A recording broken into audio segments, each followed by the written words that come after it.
Around 87 others, including 10 children, are in hospital.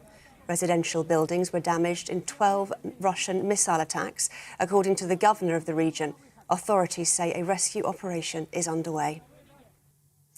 The president of the SNP says the Supreme Court will fail the people of Scotland if it does not allow the government to hold a second independence referendum. The Supreme Court will hear arguments this week before ruling if a prospective bill to hold another vote is within the powers of Holyrood. Speaking at the party's conference in Aberdeen, Mike Russell told delegates there's a choice that has to be made if Scotland is to escape from the downward spiral of Tory and Labour governments exploiting but ignoring Scotland. Barristers are voting on whether to end strike action after receiving a pay offer from the government. According to the Ministry of Justice, the offer includes reforms to set fees for legal aid work and an investment of £54 million in the criminal bar. The vote closes at midnight. In Iran, 185 people, including 19 children, are said to have died in protests across the country over the last 3 weeks.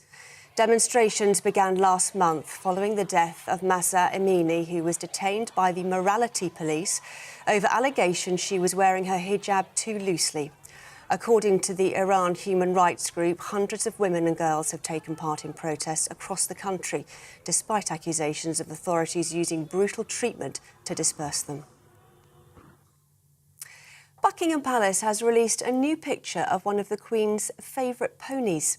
Emma, a fell pony, was part of the procession at the Queen's state funeral, and she stood next to the long walk to Windsor Castle as the coffin was driven past. The palace says Emma will continue to be much loved and cared for in Windsor.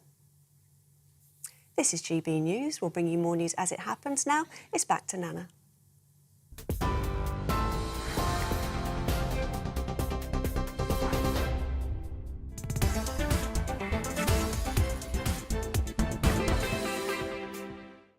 Good afternoon. You're with me. I'm Nana Akua. This is GB News on TV, online and on digital radio.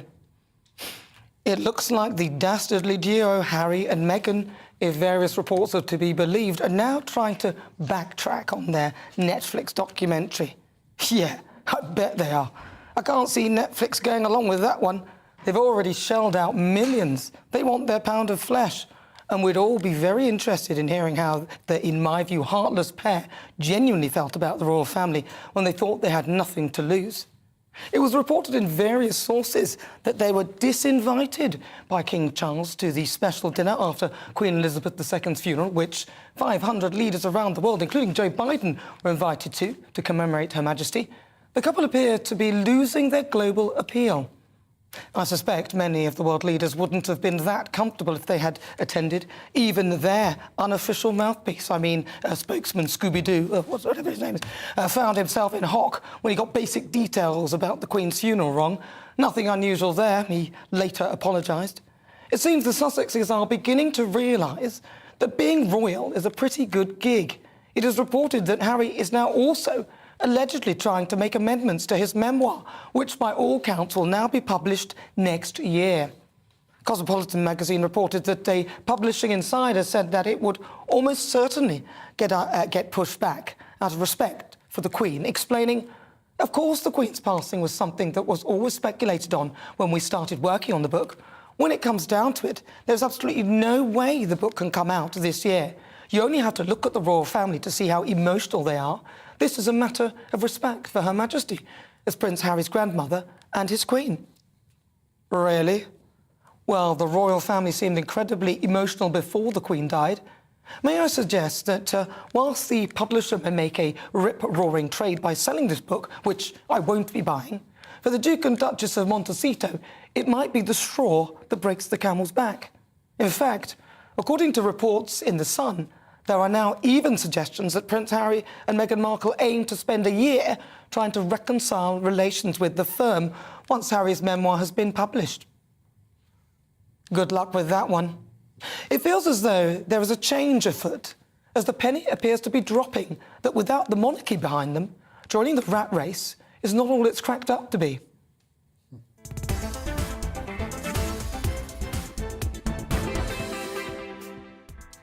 Before we get stuck into the debate, here's what else is coming up today. In the Great British Debate this hour, I'm asking, is there a point to nuclear weapons? Ukrainian President Volodymyr Zelensky has issued a stark warning that Moscow has started to prepare their society for potential nuclear war, but claims Putin isn't ready to use them.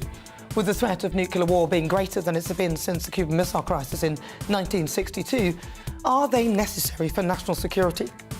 At 4:50, it's World View. A huge explosion destroys part of a bridge linking Russia to Crimea, a crucial connection for Moscow's military. We'll bring you the latest. And as well as getting an update stateside and from Iran, where news bulletins were apparently hacked in protest against government. And at 5, it's outside. British fashion designer Scott Henschel will be in the studio. He was hailed as the king of the red carpet after designing a series of iconic dresses for international celebrities, including loads of people like Madonna. That's not one to be missed. That's on the way. Tell me what you think on everything we're discussing by emailing gbviews@gbnews.uk or tweet me at gbnews.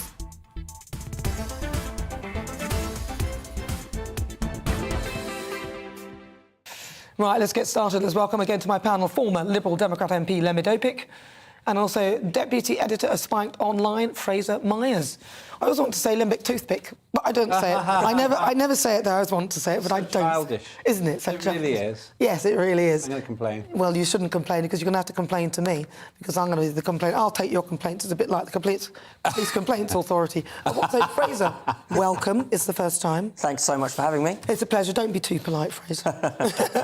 So talk to me then. What do you think? Harry and Meghan, I'll get your view first. Well, I think it's interesting. They obviously want to be a part of that kind of Hollywood world, part of the sort of Hollywood elite, but they don't have either the talent or the charisma. So I agree with your monologue. It was the royalty that makes them even the tiniest bit interesting. And now that, you know, they've got all these podcasts and, you know, you're hearing their every thoughts constantly. I think it's quite easy to get bored of it. I mean, Meghan in particular has just this really strange kind of mixture of, I don't know, Californian wokeness and narcissism that is just really unappealing. I mean, even when she has interesting people on her podcast, like Serena Williams, you're mostly hearing about Meghan and her struggles and her, you know, the difficult life she's apparently had. And it's, you know... This is nonsense, isn't it? It is nonsense. I don't know who's listening to it. I don't know who is into it. I think they should have their head examined if they're really fans of theirs. So, yeah. Lembit, your thoughts? If Harry was working down at the chip shop and Meghan was working down at local Marks and Spencer's, no one would be asking their opinion. They would not be rising to become some kind of global celebrity duo. And as you've just pointed out, without some external justification for being famous, they can't sustain it. So what we're seeing here is this slow and inexorable decline, fall from grace, because they bit the biggest hand that could possibly feed them, the firm. Now, I don't know how much of what you were saying is true, whether they're trying to reconcile with the firm or not. But here's a clue. Now, I was in politics. If you're going to write a damning kiss and tell about your former paymasters, don't expect them to forgive you very quickly. I would suggest probably the fact that there are about 3,000 miles of ocean between us and them is a positive for the royal family. I'm sure Charles loves his son, but he's turned into a prodigal son. He needs to ask for forgiveness now.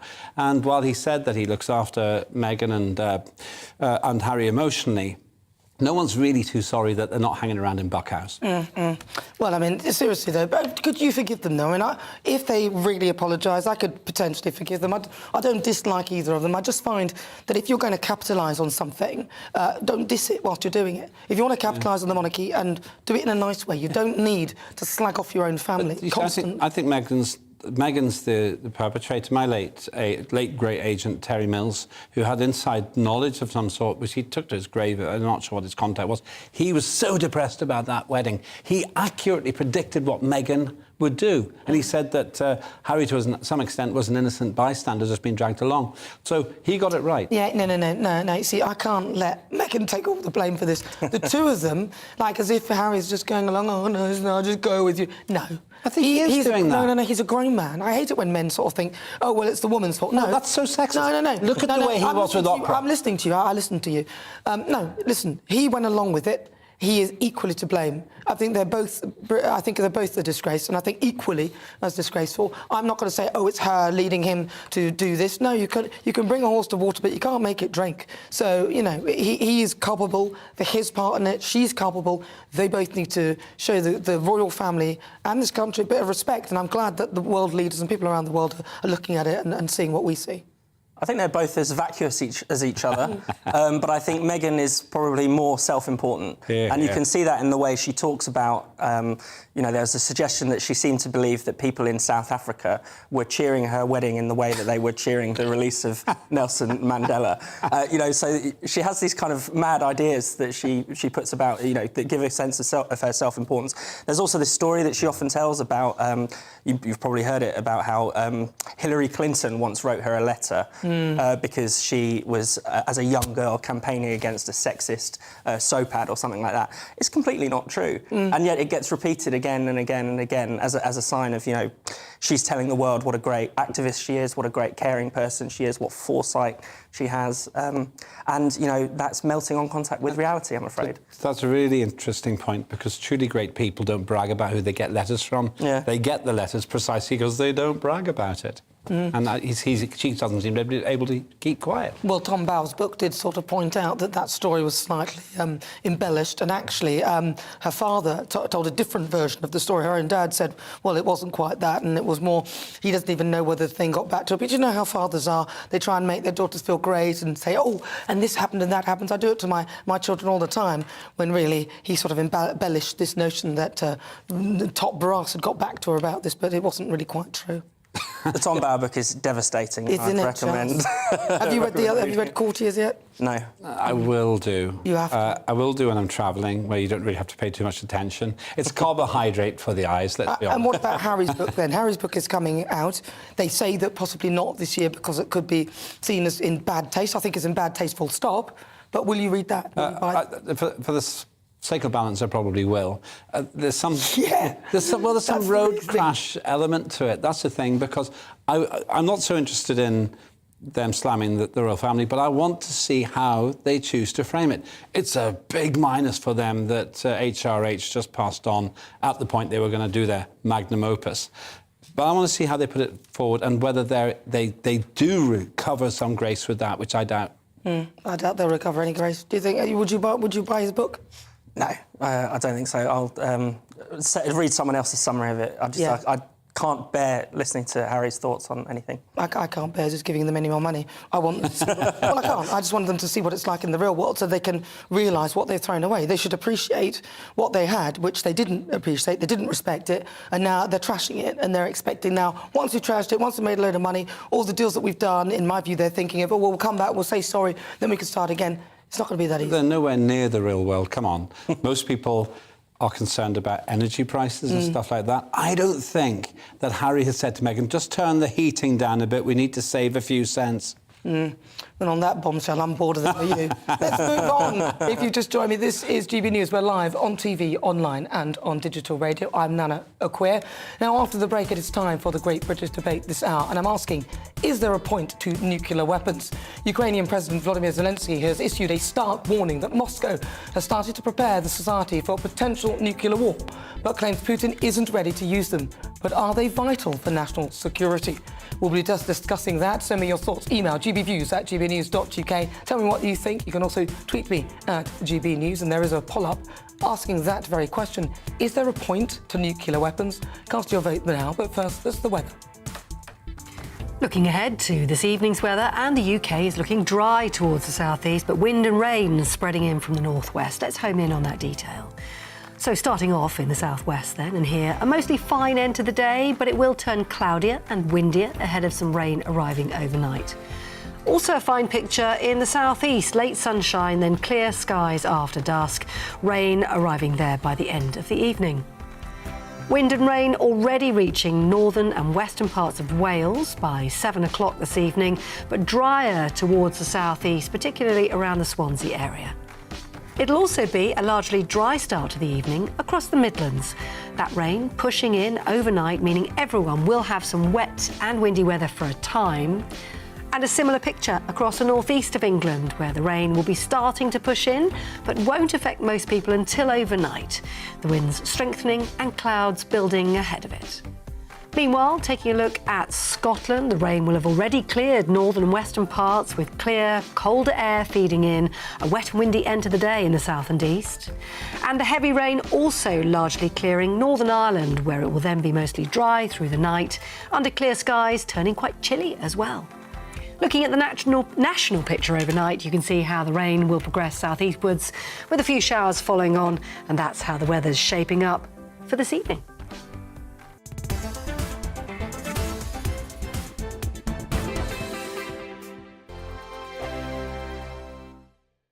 Weekday afternoons on GB News, we've got the whole of the UK covered. From 12 to 3, it's GB News Day with me, Mark Longhurst. And me, Gloria Di Piero. You'll get the very latest on everything that's been going on across our great nation. And from 3 till 6, watch out for GB News Live with me, Patrick Christie's. I'm not here to mess around. With all the biggest topics and guests, you will always be up to date. GB News Day and GB News Live from 12 p.m. Only on GB News. The People's Channel, Britain's news channel.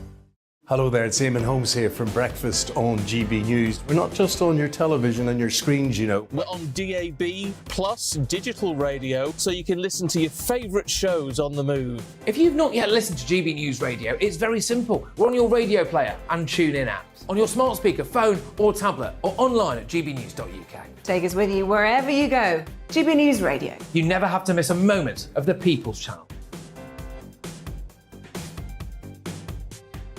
Join my show Farage, 7 p.m. till 8 p.m. Monday through Thursday. And there you will get opinion, analysis, debate, and I'll cover stories that nobody else dares to touch. You've been cancelled. Join the club. Oh my goodness, brilliant. And then for the last 15 minutes, talking pints. We're over a drink. We have a civilised conversation with someone. We very often disagree, but we do it in a grown-up way. Come and join me on Farage. Hello, I'm Simon Evans. Join me on GB News for Headliners at 11 p.m, where I'll be joined by two of the country's top comedians as we take a look at tomorrow's newspapers tonight. If it's a big story, we'll be covering it, I guarantee, but we'll also have some fun along the way. That's GB News Headliners at 11 p.m. We won't put you to sleep, unlike some of the other paper review shows out there. So join us, 11 p.m, 7 nights a week.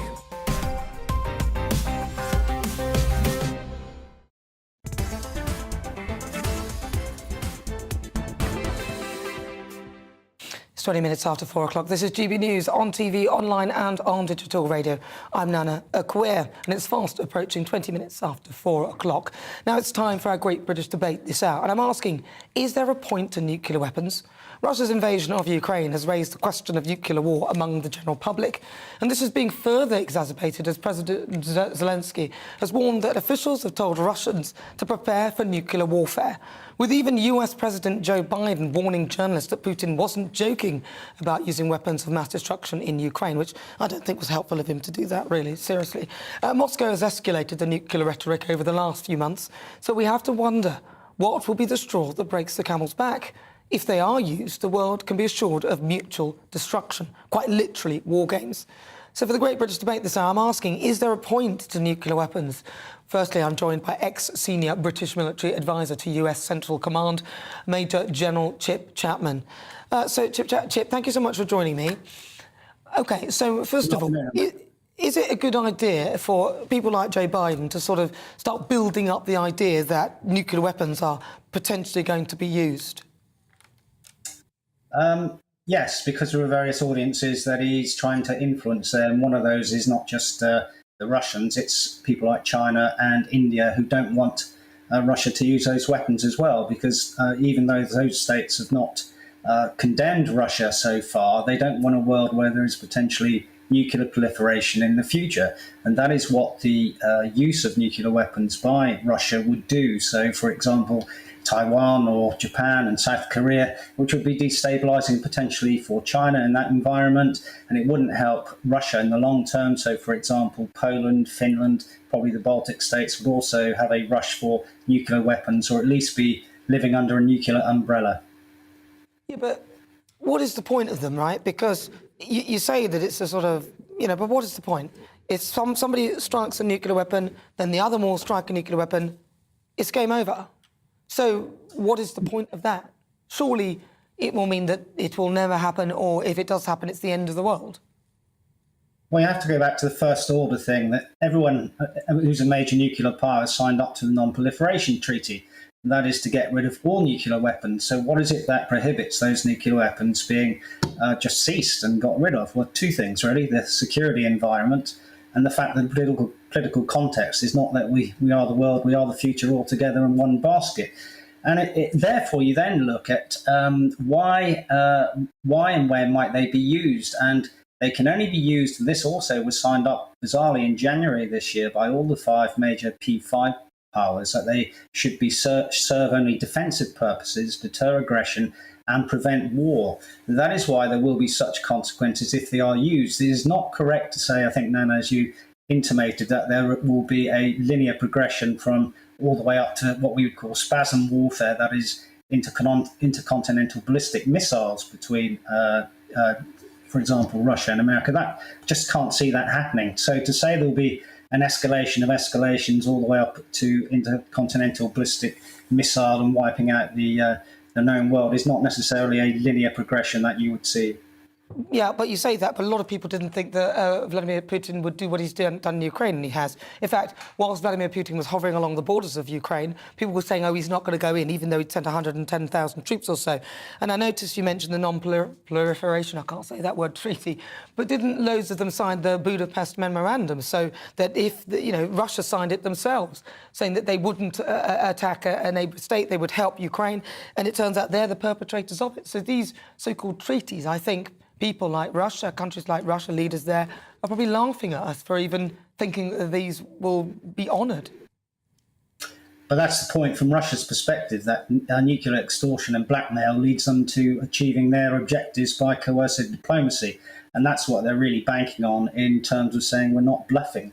Now, that doesn't mean we'll respond in a nuclear context if they were to do so. There's a lot of conventional armoury out there to deter Russia from doing those things. And we have to be really clear that this is, nuclear weapons are not like any conventional weapons. A conventional explosive have a blast and a shock impact. There are so many other impacts with nuclear weapons, including the sort of nuclear radiation bubble which goes along with that. So, for example, just a 1 kiloton nuclear weapon would have a downstream 10-kilometre downwind hazard with 25,000 rads per minute, which is a lethal dose. So the notion that these sort of can be used in a tactical sense is also something that some people question, that there's no such thing as a tactical nuclear weapon.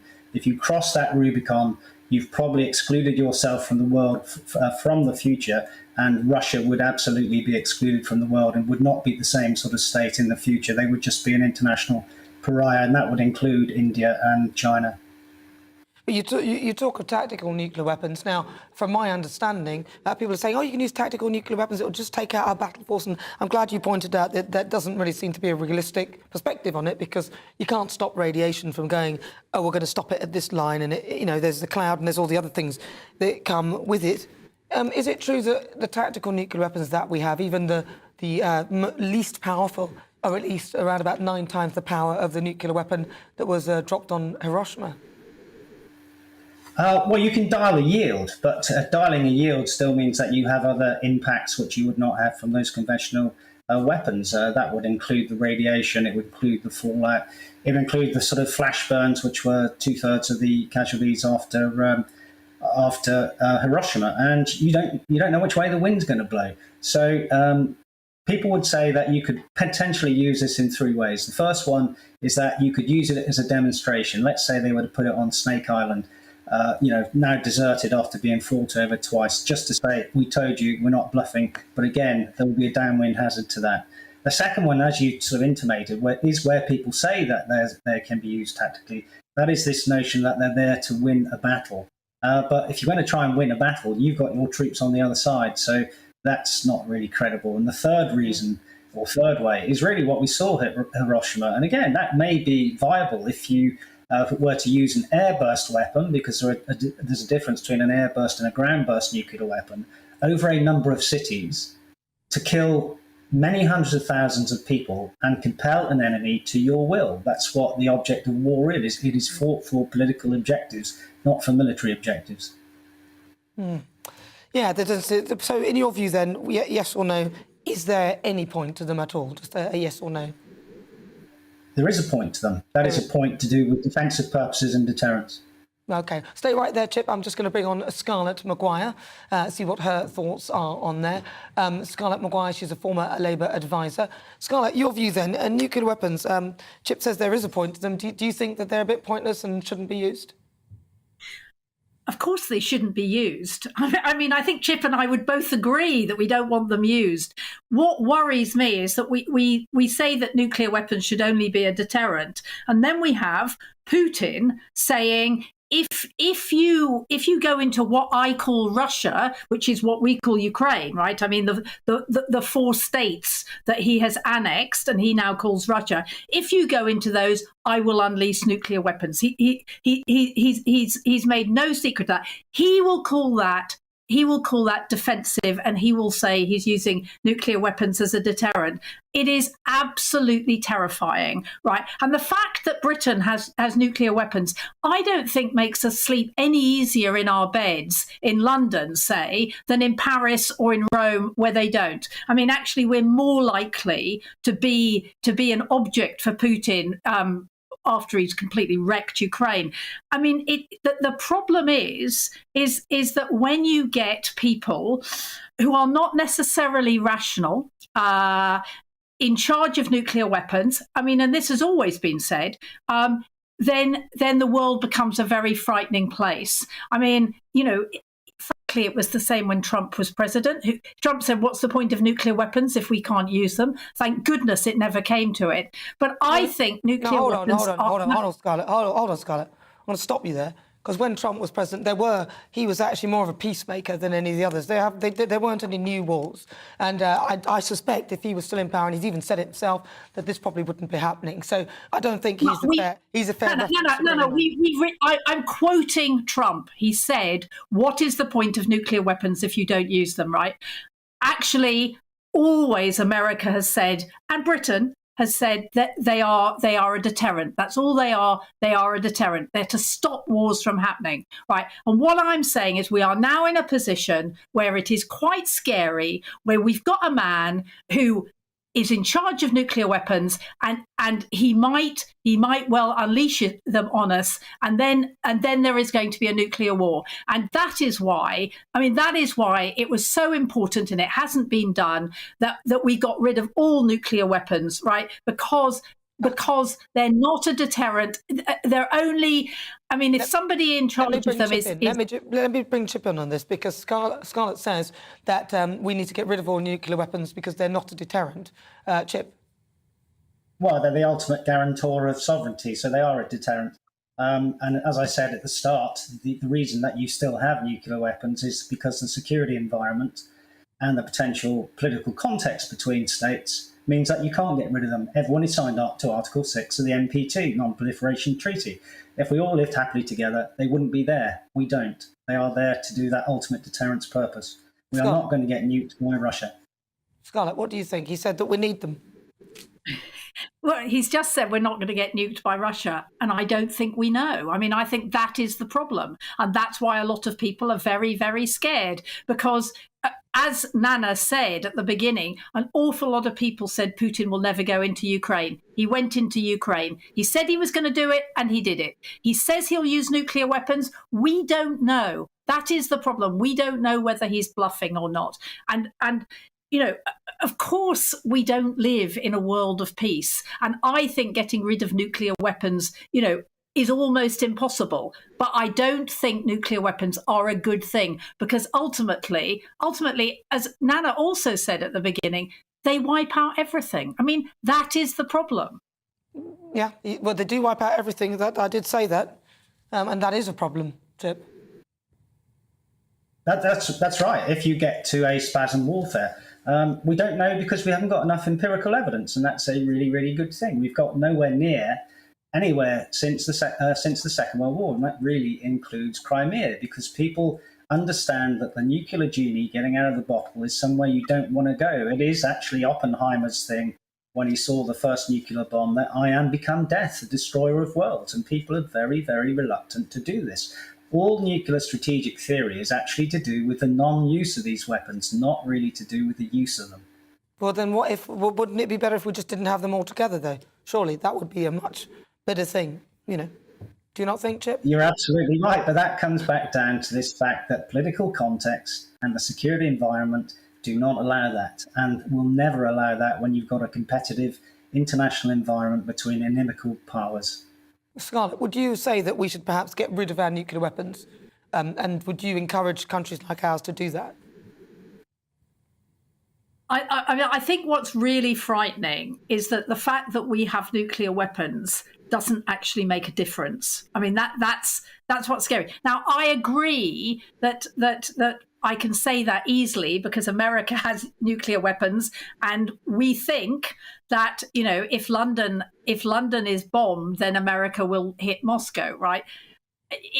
And then that's the beginning of massive escalation. I mean, the problem with all these treaties is they're great as long as you've got completely rational people in charge of countries. But we have Vladimir Putin, and we don't know what makes him work. I mean, that is the real problem. We've got Vladimir Putin who you know, has threatened to use them. Whether he'll use them or not, we're not sure. Has threatened to use them. And, you know, people say, I don't know because I'm not an expert, people say, you know, that he'd rather go, he doesn't really care what happens if he loses. Well, let's hope he doesn't unleash anything. Thank you very much, Scarlett Maguire. Good to talk to you.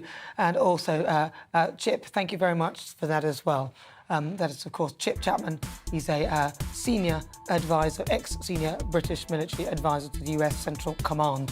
This is GB News. We're live on TV, online and on digital radio. You can also pick up the app, our GB News app. It's completely free and you can check out all the programmes that we have on the channel. After the break, we'll continue with our Great British Debate this hour. And I'm asking, is there a point to nuclear weapons? You'll hear the thoughts of my panel, former Liberal Democrat MP Lembit Opik, and also Deputy Editor of Spiked Online, Fraser Myers. And then at 5, it's outside. British fashion designer Scott Henschel will be in the studio. He's hailed to be the king of the red carpet after designing a series of iconic dresses for international celebrities, including Madonna. Scott is also famed for designing behind the most expensive dress, costing 5 million quid. Yes, you heard it here. He'll be here at 5. But first, it's your latest news headlines.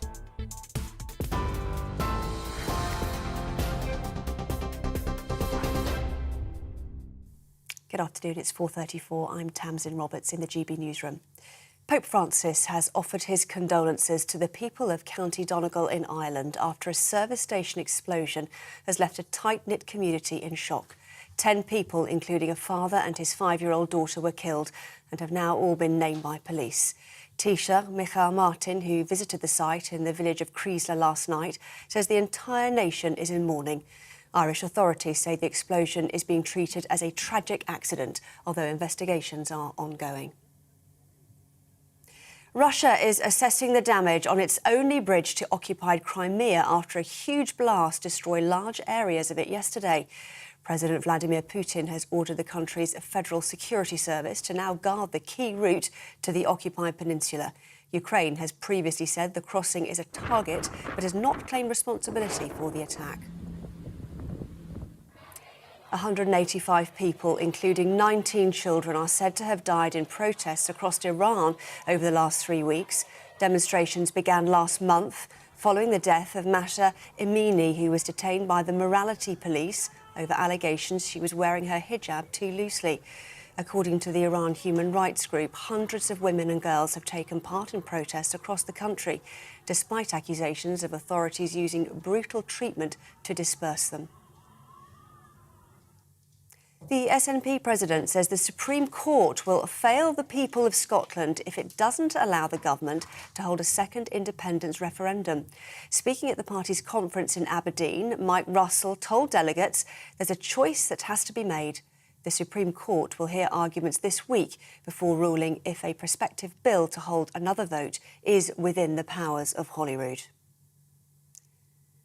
Buckingham Palace has released a new picture of one of the Queen's favourite ponies. Emma, a fell pony, was part of the procession at the Queen's state funeral, who stood next to the long walk to Windsor Castle as the coffin was driven past. The palace says Emma will continue to be much loved and cared for in Windsor. TV, online and DAB+ radio. This is GB News. Back to Nana in just a moment.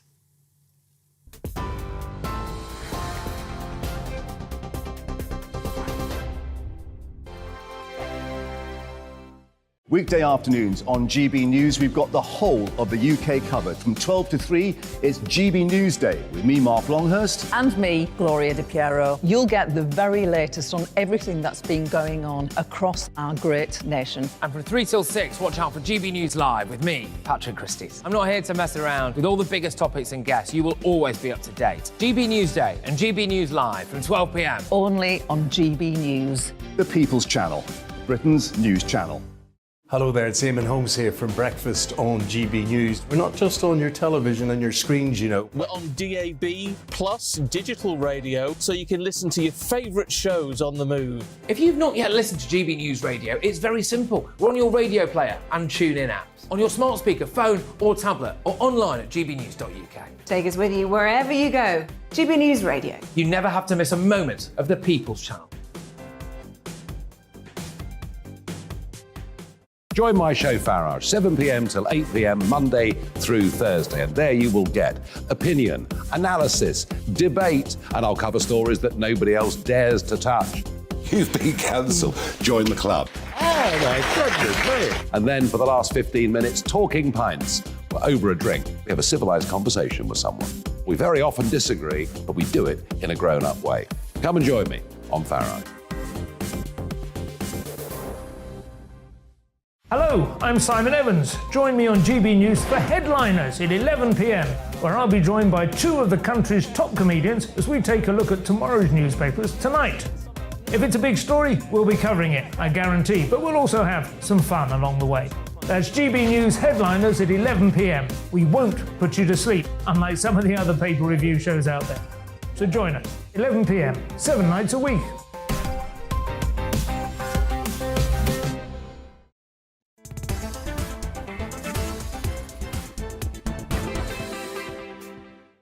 It's 39 minutes after 4 o'clock. This is GB News on TV, online and on digital radio. We are the People's Channel. I'm Nana Akua. Now, it is time for our Great British Debate this hour, and I'm asking, is there a point to nuclear weapons? Russia's invasion of Ukraine has raised the question of nuclear war among the general public. Now, this is being further exacerbated as President Zelensky has warned that officials have told Russians to prepare for nuclear warfare. Now, Moscow has escalated the nuclear rhetoric over the last few months, so we have to wonder what will be the straw that breaks the camel's back. So for the Great British Debate this hour, I'm asking, is there a point to nuclear weapons? Let's see what my panel make of that. I'm joined by former Liberal Democrat MP Lembit Apik, and also Deputy Editor of Spiked Online, Fraser Myers. I'm going to start with you, Lembit. Nuclear weapons. Now, there's the problem with nuclear weapons. There are a few problems, aren't there? I mean, the main one is obviously they're nuclear, so that's not great. You get the fallback, but not only that, fallout, but you also get other things. Obviously, it destroys infrastructure, and most people die from that thing, don't they? The infrastructure and everything else. What is there a point to them? Yeah, well, I think that there was a historical point. I think that in the 40s and 50s, and maybe even in the early 60s, there was a point to them when Stalin, the world's greatest murderer, the most disgusting dictator in the history of the planet, was in charge. Maybe it contained him, maybe. But we fight our wars in a different way now. For example, it's preposterous, in my view, that we have got ourselves in a situation where we're so beholden to Russia for our energy. And we threaten China, but then we've exported our manufacturing to China. So the war is different now. It's an economic thing that can bring us down. Then there's the second part of it. What's the impact of having nuclear war? And essentially with Chip in particular, you were having the debate, which I've known since I was a kid because I had to come here. My parents had to move here because of the threat of the Soviet aggression at the time. Can you have a limited nuclear war? If you think you can't, then deterrence works because you're basically killing yourself. If you think you can, and Chip does, then it gets more dangerous because you might have what you could call tactical nuclear weapons. And as you've rightly asked, how big are they? They would incinerate Westminster. A tactical nuclear weapon would incinerate Westminster or Scunthorpe or an entire, basically an entire place. Yeah, and then you've got the radiation, which might not be quite as bad as people think, but it's still pretty bad. You end up with a crater. How much do you win if you use 10 of these weapons and then you've got rubble? You own rubble. And there's another point, very, very serious concern for Putin. He can't avoid killing his own Russian people. That's right. The ones he's trying to liberate. His troops will be there. But not just the troops, the civilians he's trying to liberate. Unless he's going to say to them, I'm going to drop a tactical nuclear weapon on Donetsk, please get out of the way, which he's not going to say, then he will be pariah in his own country too. So I do think Chip's right. It's really difficult to see how this could work. But then I think Scarlett made a point. People make terrible mistakes. And you could argue that NATO's made some really stupid tactical mistakes here by provoking the situation, but then Putin's responded in a way that's made him a pariah. So it's the human element which makes it so dangerous. My prediction, unlikely that nuclear weapons will be used, because as soon as one side does it, they'll be hated by the rest of the world. And let's remember that the United States, the one country that's been willing to drop nuclear weapons twice on Japan, is still carrying the blame in many quarters for having done so. What do you think, Fraser? Yeah, I mean, obviously we'd love to live in a world without nuclear weapons, but unfortunately our adversaries have them too, and we can't tell them to, disarm, essentially. And there are parties outside of the non-proliferation treaties that are arming themselves. India has come up, Israel, Pakistan. Talking about this kind of current context with Russia, I think what I'm finding particularly outrageous and unnerving is this suggestion from Putin, essentially, and also from even some people in the West, that by defending itself, Ukraine is provoking a potential nuclear attack. By standing up for their own sovereignty, that constitutes a kind of escalation of war. And so, I don't want that to be the kind of takeaway that we get from his threats of nuclear war. But yet, I wouldn't say it's really a moral debate. And the reason I say that is because one thing I did learn when I was an MP was that in international politics, it's amoral. Very largely, it's about what a country can get away with for self-interest. You see this writ large in even Anglo-American policies within Iraq, when we went into the Iraq War. So if I'm right about that, the Putin calculation will be, does this do more harm than good for my objectives? And of course, vice versa for the West. My guess, leaving aside the morality, is as soon as you drop a nuke, you lose.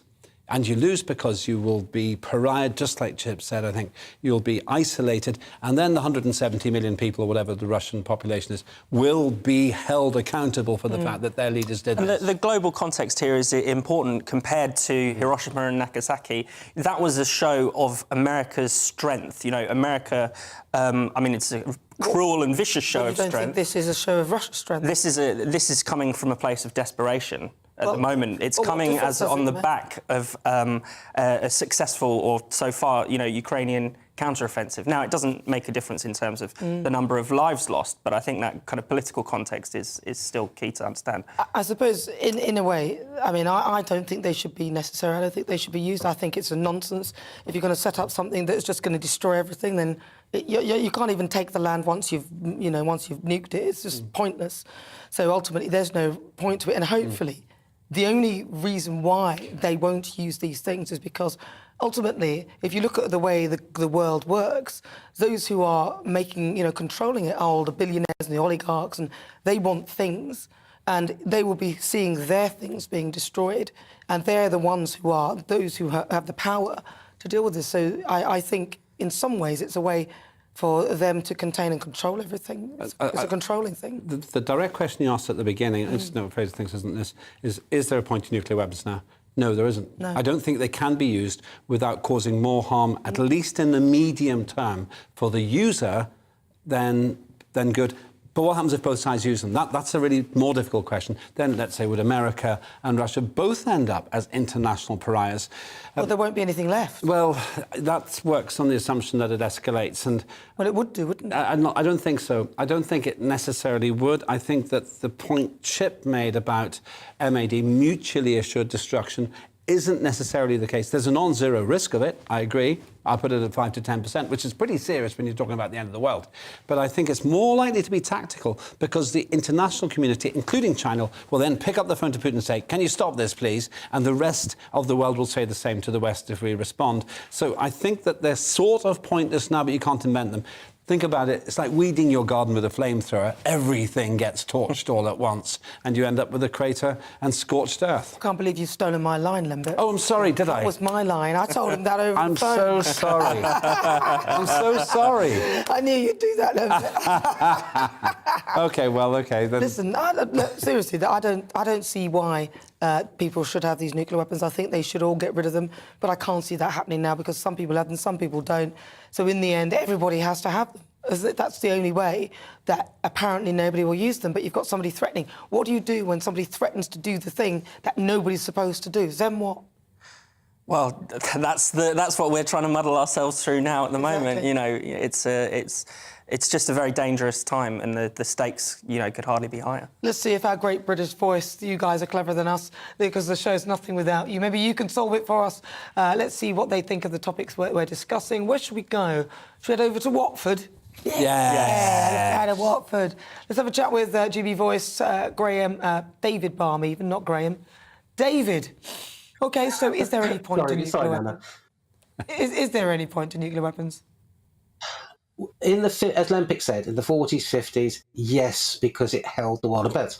And even now, I've read articles where they've said the reason that India and Pakistan have never escalated beyond fisticuffs, one of a better word, is they both have nuclear power, and they recognise if one lets it go, the rest of the region will be destroyed.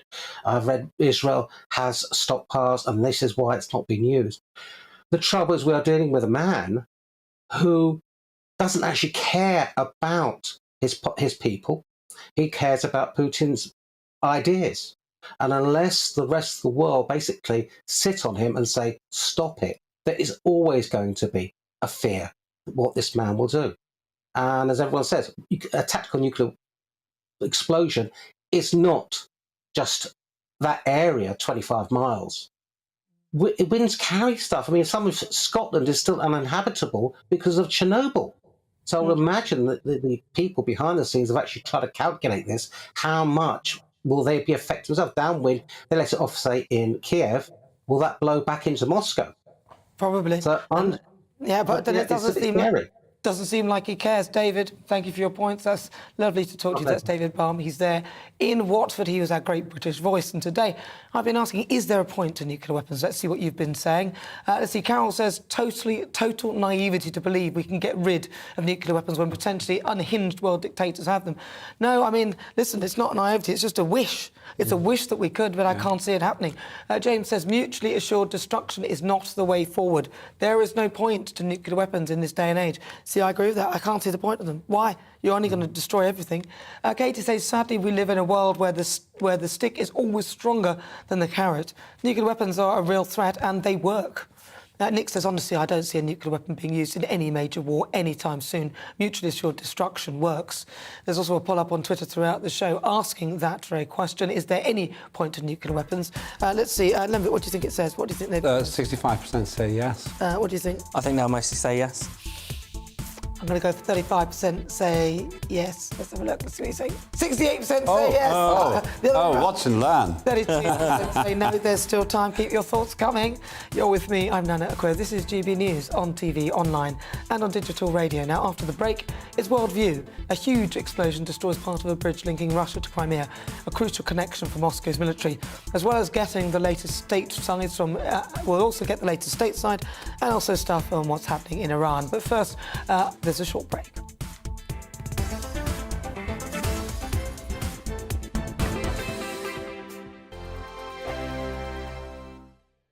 Weekday afternoons on GB News, we've got the whole of the UK covered. From 12 to 3, it's GB News Day with me, Mark Longhurst. And me, Gloria Di Piero. You'll get the very latest on everything that's been going on across our great nation. And from 3 till 6, watch out for GB News Live with me, Patrick Christys. I'm not here to mess around. With all the biggest topics and guests, you will always be up to date. GB News Day and GB News Live from 12 p.m. Only on GB News. The People's Channel, Britain's news channel.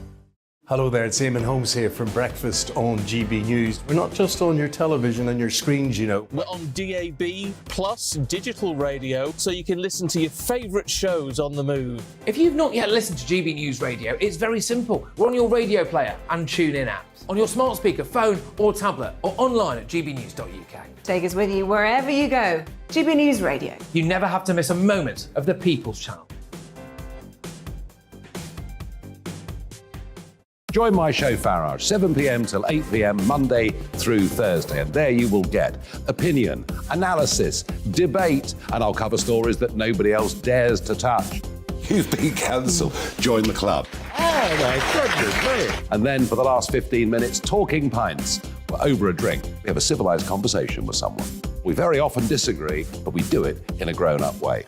Come and join me on Farage.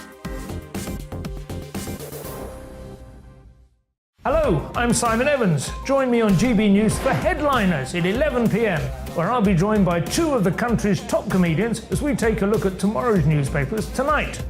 If it's a big story, we'll be covering it, I guarantee, but we'll also have some fun along the way. That's GB News Headliners at 11 p.m. We won't put you to sleep, unlike some of the other paper review shows out there. So join us, 11 p.m, 7 nights a week.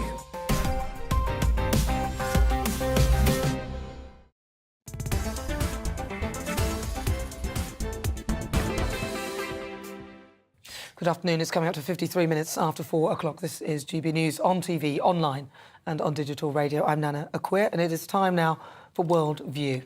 Time to find out what's happening around the globe. Let's start by heading over to Russia, where a bridge has been destroyed in Crimea, disrupting Russian supply lines to their army fighting in Ukraine. I'm joined by political commentator Danny Armstrong. Danny, so give us an update. What's happening? Yeah, this is the news about the explosion on the Crimean bridge, which is the main artery for Russia to funnel in troops, ammunition, basically everything they need to keep their troops and their front going in the south. There's been an explosion there. Early reports were that it was on the railroad side of the highway that runs from Crimea to Krasnodar Krai in the mainland of Russia. There were reports of a tanker having blown up. Now, there were some kind of doubts about that, given the fact that the advisor to Zelensky, that's Mikhailo Podolyak, tweeted immediately after and said that this is just the beginning, or everything that is illegal must be destroyed. Now, this is the most tangible thing that represents Russia's illegal annexation and occupation of Crimea. The Ukrainian side said it was illegal when it was built. The Defense Secretary has even tweeted quite an amusing, well, it depends if you find it amusing or not, given that three civilians were actually blown up during that explosion. He tweeted Marilyn Monroe singing "Happy Birthday, Mr. President" with footage of that explosion on the Crimean bridge. This is the Ukrainian side. This is the Defense Secretary of Ukraine tweeting that. Of course, it was Vladimir Putin's 70th birthday on Sunday. So what this means is that if it has been perpetrated by the Ukrainian side, there were reports that the Ukrainian Special Forces had been behind this. That was reported in the Washington Post, and of course it's been celebrated by the Ukrainian side officially on Twitter. As I just mentioned, the two tweets there, then it does mean that Ukraine isn't really afraid of going after some really important infrastructure for Russia. Well, I mean, so what do you think? Because Russia may well try and retaliate if they think that, you know, in your view, I mean, obviously we don't want to speculate as to whether this is an actual thing that's happened and Ukraine have done this, but in your view, do you think that Russia will retaliate? Well, it's a really interesting question. I mean, I know the talk now is about nuclear war. Of course, when Putin annexed the four regions of Ukraine, Crimea was already annexed 4 years ago in 2014. We thought that if there was an attack on those regions, it would precipitate a severe response from Russia. But what we need to understand about nuclear war is that the threat of nuclear war benefits all three sides. That's the US, Russia and Ukraine, rather than actual nuclear war. So Vladimir Putin, he has something big to literally bring to the table when there are talks, but he'd lose all his eastern allies if there was a nuclear war, as would it would be terrible for the US and Ukraine. But the threat benefits all three sides rather than actual nuclear war. Danny, thank you for that. Well, if you just tuned in, I'm Nana Akua. This is GB News. It is Worldview. Next stop, the United States. Now, there are only 30 days until the mid-term elections take place, with Republicans expected to perform well, but Will Roe versus Wade be re-appealed? Right, so here to talk about that is Paul Dudridge from the Politics People podcast. Paul, so what do you think? What's going on in the States? Can I just say before I start, Trump never ever said anything like, what's the point of having nuclear weapons if you can't use them? That's a scurrilous rumour, and it was a totally uncited source, and it's been refuted and denied several times. So everybody can rest easy. We've got 30 days until the midterm elections, the most significant midterm elections probably of my lifetime. It looks like the Republicans, and this is the Trump Republicans, are going to be taking back the House of Representatives, 435 seats up for election, and the Senate, I think there's like 35 members of the 100-seat Senate are up. The Democrats at this point look like they're probably going to hold the Senate or maybe even increase their majority. But the big issue that is changing voting expectations, because at the beginning of the year we had this sewn up, and I speak as a complete biased Republican, the repealing of Roe v. Wade, the overturning of Roe v. Wade has motivated an unprecedented female voter turnout. So first-time voters registration at the moment is first-time male voters are greatly outweighed. I think it's like 2-to-1 at the moment by women. So they're calling it Roe-vember. So there's a lot of protest votes all around the country. So it doesn't look like it's going to stop the Republicans winning the House, but it's certainly going to reduce the majority that they would have otherwise expected before the repeal of Roe v. Wade. Thank you very much. That's Paul Dudridge. He's the host of the Politics People podcast. And finally, from America, let's head to Iran. Protesters are continuing to demonstrate in Iran, as according to reports. Iran's state-run broadcaster was hacked on air yesterday. To discuss the situation in Iran, I'm joined by Iranian-American women's rights activist Elnaz Sabir. Elnaz, thank you very much for joining us. So how large is the protest? Can you tell us briefly a little bit about the protests and how big they are currently? They're everywhere and they're huge. We see everybody in the streets, men, women, old, young. And interestingly enough, we see a lot of high school students in the street. They leave the high schools just coming to the street and chanting, "That's the dictators," and chanting that the Islamic Republic has to go. So is this? Could you give us a tiny bit of background on it so that people can understand what exactly has happened and why people are protesting? Definitely. Yeah, so this is all sparked by the death of Mahsa Amini, which the world now hear her name. She was a 22-year-old Iranian Kurdish girl who was traveled to Tehran with his family. She was arrested by the morality/hijab police, and she died in their custody. She was thrown in a hospital a few hours after she was arrested, and she died a couple of days later. The CAT scans and pictures of her bleeding from ears showed that she was beaten when she was in custody, and as a result of that, she died. And this sparked a huge outrage among Iranians who are already fed up with this regime.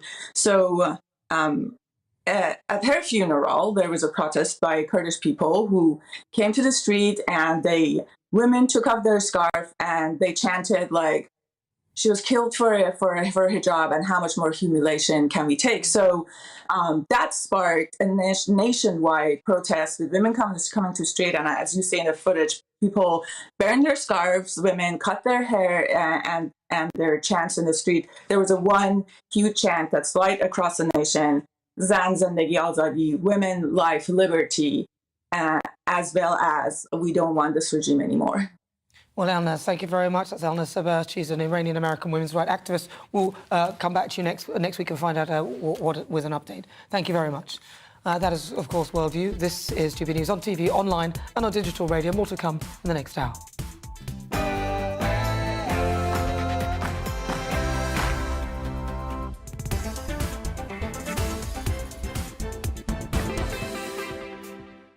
If you just joined me, it's just gone 5 o'clock. This is GB News on TV, online and on digital radio. Don't forget as well, you can follow us on YouTube, where you can stream the show live. And for the next hour, me and my panel will be taking on some of the big topics hitting the headlines right now. But first, let's get your latest news headlines.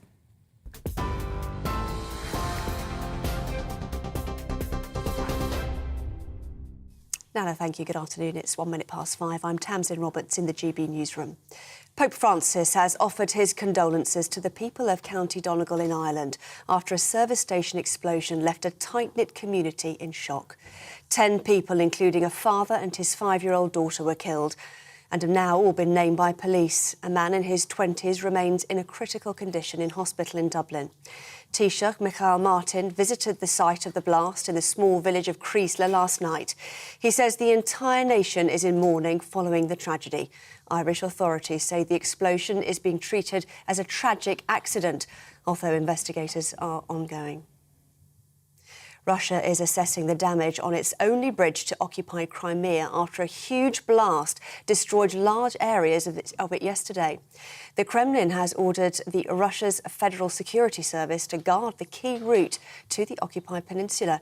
Traffic has resumed along part of the route and Moscow has ordered repair work to begin immediately. Ukraine has previously said the crossing is a target but have not claimed responsibility for the attack. Meanwhile, at least 13 people have been killed after shelling in the Ukrainian city Zaporizhzhia. Around 87 others, including 10 children, are in hospital. Residential buildings were damaged in 12 Russian missile attacks, according to the governor of the region. Authorities say a rescue operation is underway. The president of the SNP says the Supreme Court will fail the people of Scotland if it doesn't allow the government to hold a second independence referendum. The Supreme Court will hear arguments this week before ruling if a prospective bill to hold another vote is within the powers of Holyrood. Speaking at the party's conference in Aberdeen, Mike Russell told delegates there's a choice that has to be made. The Scottish Government has emphasised its intention to hold an independence on October the 19th, 2023, regardless of the ruling. Barristers are voting on whether to end strike action after receiving a pay offer from the government. According to the Ministry of Justice, the offer includes reforms to set fees for legal aid work and an investment of £54 million in the criminal bar. The vote closes at midnight. In Iran, 185 people, including 19 children, are said to have died in protests across the country over the last 3 weeks.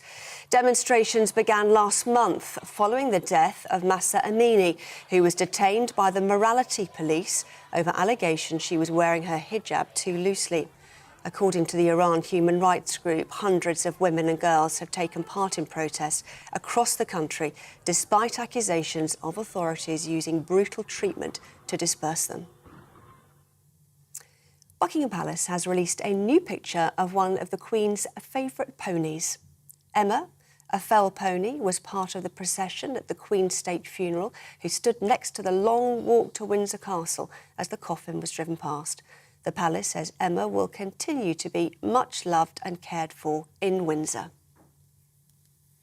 This is GB News. More from me in half an hour. Now it's back to Nana.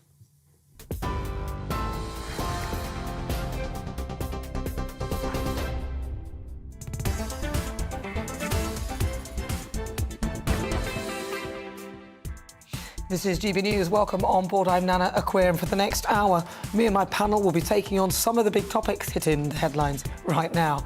This show is all about opinion. It's mine, it's theirs, and of course it's yours. We'll be debating, discussing, and at times we will disagree, but no one will be cancelled. So joining me today, it's Liberal Democrat MP Lembit Opik, and also Deputy Editor of Spiked Online, Fraser Myers. Still to come in our Great British Debate this hour, I'm asking, who do you blame for the rise in interest rates? So is it down to current Tory policy or Tory infighting? There are already murmurings of new leadership challenges following the controversial mini-budget. I mean, they just can't help themselves, can they? Or does it lie with the Bank of England over failing to react promptly to rising interest rates, as some ministers have claimed? Email me your thoughts, gbviews at gbnews.uk, or tweet me at gbnews.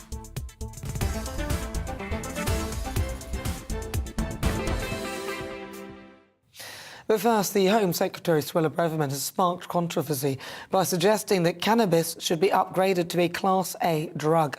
Suella Braverman has told allies that she's on the same side as Conservative police and crime commissioners who have recently called for cannabis to be put on the same level as cocaine. And it's been said that Braverman is alarmed at the evidence that links the drug to numerous mental health issues, which can include psychosis, cancer, out-of-birth defects. And in addition, the Home Secretary has also reported that the drug is a gateway to other drugs and should be upgraded for that reason. But upgrading the drug from Class B could actually drastically increase the number of penalties for possession and supply. So what do you think? Should cannabis be upgraded to a Class A drug? Let's see what my panel make of that. I'm going to start with you.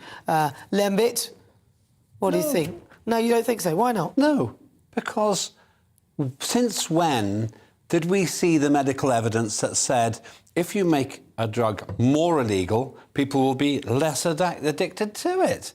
Heroin is really, really illegal, but no one goes, you know what, I'm just going to give it a miss today because I actually think it's just too illegal for me to use now. It's a ludicrous, self-defeating policy which I campaigned against when I was a Member of Parliament. Really? Why? Because of that? Because what we should do is we should accept that if you're determined to get your fix, you're damn well going to get it.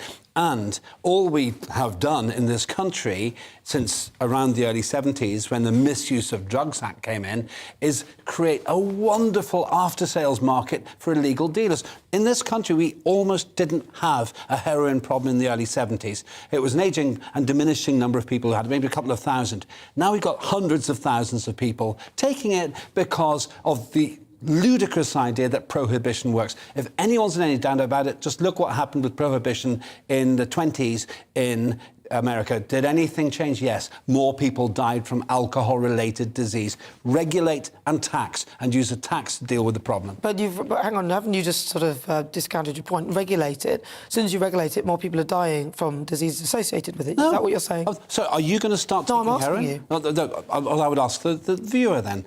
Does the viewer feel more inclined to become a heroin addict or smoke dope if it's legal? I don't smoke cigarettes, even though they are legal. And the reality here is, if we want to infantilise, in other words, turn the population into children, then we smack them when they do something we don't like. Much more mature in a free society is to say, here are the dangers. If you're going to take these risks, you'll pay for it in tax, and we'll use the tax to clean up the mess afterwards. So you're saying, and what other things? You're saying actually don't turn it into Class A, legalise it? Well, I would legalise drugs. I would legalise drugs, and then I would regulate them. Sorry, to be absolutely clear, for the avoidance of doubt, I would legalise and regulate, because then you stop patronising people. But you legalise, but alcohol is legalised and regulated, and alcohol is one of the worst drugs, and a lot of people are drinkers and suffering heavily. What do you think? Millions of people do, but... Yeah, but on a very large scale, much larger than the others. Well, we've been waging a war on drugs for decades, and I hate to break it to everyone, but the drugs have won. Really? The prohibition clearly hasn't worked. It's created a black market for, it's quite easy to get hold of any drug. You know, there's nothing stopping people selling drugs to children. There's nothing stopping children, selling drugs to, in these kind of county lines gangs and things like that. I think we've really got to rethink our approach to this. And so it's like Suella Braverman is going in exactly the wrong direction. Why? Having taken a more authoritarian stance. It's interesting you say that, because I think cannabis has changed. Before it was the kind of soft leafy stuff, that didn't have all the is it THC? THC, yeah. But now they've got this stuff that is super skunks and things like that are hallucinogenics, and they're much stronger, and they are more like a Class A drug than its original counterpart. So perhaps that's where Suella's going, in saying that actually the grade of cannabis has changed. It's no longer this sort of thing. It's turned into something else. I think you're right to observe that it's changed, but I think that is actually, again, another product of the fact that it is unregulated, and it is essentially a kind of free-for-all. And it's not just, maybe the potency of cannabis has changed, but we should also be worried about some of the stuff that cocaine is getting cut up. Some of the chemicals that are being used can be as dangerous as the drugs themselves. So, we could actually concentrate a lot more. I think we should be concentrating a lot more on helping people who have addictions, but trusting adults to make the right choices for them. I don't think that argument most works. people are not interested. I'd imagine the vast majority of viewers at home would not be interested in taking cocaine or drugs like that, you know, whether it's legal or not. I don't know whether that argument works, though, because you've seen that alcohol is available, so everyone thinks, oh, I can just have a bit of that then. I think sometimes you kind of okay it by legalising it, and when you grade it higher, a lot of people like me would think, oh my God, that's a really, you know, when heroin next to cannabis, I think, oh, well, cannabis is a lighter grade of drug. If it was Class A, I'd probably think, oh, if it was on a par with heroin, I would think differently about it. So I don't. OK, the specific amount of cannabis, there's no way that cannabis should be a Class A drug. I had a constituent who really taught me about this. He had MS, he smoked dope, and it made his life bearable. No, I think it could be medicinal. You could have it for medicinal purposes. I would have that there, for sure. If you've got arthritis, then why should you have to get a certificate to do what the MS sufferer said was helpful? With cannabis, it's such a less serious problem than I know you're shaking your head. No, I'm shaking my head because you're saying cannabis as though it's this one universal type of thing, when actually there are different grades of it. So if you're talking about the old stuff, the old school stuff, then maybe. But when you're talking about the new stuff that is hallucinogenic, it's like it's... OK, well, that's the second point that Fraser made. And we've got the side-by-side comparison. Prohibition in America in the 1920s, in a country very similar to the United States, showed that instead of people drinking less, you drank unregulated stuff, just like you said, and it killed people. It made people go blind. When you regulated it, the incidence of alcohol-related disease in America went down. And this is the point that I'm thinking you're making. If you regulate it, you go, well, I'm going to take the really dangerous skunk, or I'll take the legal stuff. I prefer legal stuff. When did you, either of you, and I could say this to myself, last drink illegal alcohol? You pay the extra and you know what you get. That's what would happen with drugs, including with cannabis. Yes, but then you're negating the fact that now loads of people drink. A lot of people may not drink if it wasn't available legally like that. So you've now put it in the sphere of acceptability, which I suspect if nowadays alcohol arrived, it probably wouldn't be legal. I think so, but that's based on the kind of approach to drugs that we've taken. You know, alcohol is such a big part of our culture, and you could say for good or ill. But at the same time, you know, wouldn't that happen with cannabis? Wouldn't that happen? So that's what I'm saying. Not necessarily. I'm saying that why would cannabis take a different route? If you legalise it and go with your view, then why will it not take a similar route to alcohol, that everybody does a little bit here and a little bit there? You've then increased the pool of people who are likely to consume it. I think you have to. You know, so even with something like alcohol, for example, you respect the fact that every sensible adult knows that there is a time and a place for them to have a drink, and there's a time and a place for them not to have a drink. And if they keep that kind of activity to the weekend, to their personal life, and maybe one or two, you know, you can have maybe 2 beers with the boss or something like that, but you're not going to get bladdered. I think you have to trust people to, you know, to be able to fit these things around their lives responsibly. But there are, I mean, if you look at the heroin-related deaths, there's probably minuscule. Look at the alcohol-related deaths, they're huge. And I suspect the reason for that is that heroin is illegal and most people don't consider consuming it, whereas alcohol is legal and people just think, oh, well, I'll have a bit more, and there's no limit. Facts for you. Literally, this thing called the Misuse of Drugs Act, which was stupidly introduced in the early 70s, was brought in on the idea that so few people were heroin addicts that they could get rid of the problem completely by banning it. Quite the opposite happened. It went up from something like, these figures could be wrong, but around 2,500 registered heroin addicts around early 70s to something like 200,000 now. So exactly the opposite has happened. Why? Because there was no incentive to get people hooked on a drug that you could then get on prescription. There's every incentive now to go on the street, get people hooked, and then make a fortune. But you forget that lots of people are addicted to prescription drugs as well. You know, so whilst you're talking about this, I'm thinking, well, loads of people are hooked on prescription drugs. Those numbers probably don't come into it. These things are totally legal and people can have them, but we're not thinking about those numbers. So what I'm saying is, actually, if you make something easily available, then you increase the likelihood that more people will consume it. And I don't think that's a good thing for things like cannabis and heroin. I think you also have to take into account the fact that, you know, if you go and buy, say if you're allowed to go and buy weed at the supermarket is then not going to say you're going to get a nice deal on some heroin or some crack or some... well, if you legalise it, they might do. Well, you're saying legalise it, they might do. I don't think they're going to push it. Well. I guess what I'm saying is I don't think they're going to push it in the same way that a dealer might. They might do. They might be at the checkout. Like, I mean, if you think about it, sugar is almost a pretty... They're not even letting us have sugar at the checkout. Exactly. Sugar is like a bad drug as well, isn't it? And they've moved them aside as well. Some people say say sugar is more addictive than cocaine, isn't it? That's what the thing is. So if you do that, then maybe it will turn that you can get a bog off, you get 2 for 1, you get a bit of that. if it's legal, that's what you're saying. You know, if we ban everything that's harmful to health or addictive, we'll just be drinking water, hot water without flavour or something like that. We would be having a sneaky lemonade beneath the shelf, unregulated lemonade. With real sugar, because they're stopping Got that a as well. dealer to get yourself some sugar. Just one thing, with the heroin thing, I would say if you're an addict, you should get it on prescription. I'm not suggesting that Tesco should be stocking heroin. I do think, though, that when you start, and we're talking about gateway drugs here, when you start making people go to dealers because they're going to get their cannabis, millions of people do every year in this country, then there's the... Try some of this, my friend. Yeah, but it's like a supermarket, isn't it? If you're saying, in the end, if it was legal, the supermarkets would almost be like the dealers. I mean, if it was all legal, on the level, you'd be able to go, I'll have a bit of that, 2 of those, there'll be a bog off, there's this, there's that. I'm just saying that the more widely available something is, how can you honestly say, hand on heart, that less people will take it up? I just can't see how that works. I think it is widely available. I think that's the thing. It's widely and easily accessible to everyone in every single corner of the country. But it's even not, online. But it's not in my face when I go to the supermarket, is it? It's not tempting me to come and have some of this. Or you go to the supermarket, there's a nice... That's why they had to move the sweetie things from the aisle, because people would be going... That's what I'm saying. That's what I'm saying. So if you put it in someone's view, which is why they put the shutters down on the cigarettes so you couldn't see them and you wouldn't think about it. If you put it in someone's eye line, this is why they stopped sponsorship, this sort of subliminal almost advertising of something. That's why they stopped sponsorships and things like that in, F1, you couldn't do it for cigarettes and stuff because it encourages people to do it. But it would end up being treated more like cigarettes than, say, a random, buy one, get one free. In practice, we know that that's how it would... Trust yourself, Nana. You've got the willpower. I've got the willpower. I don't smoke. It's just the bog-offs I'll be concerned about. Well, listen, if you just join me, welcome. It's just coming up to 18 minutes after 5 o'clock. This is GB News on TV, online and on digital radio. Coming up,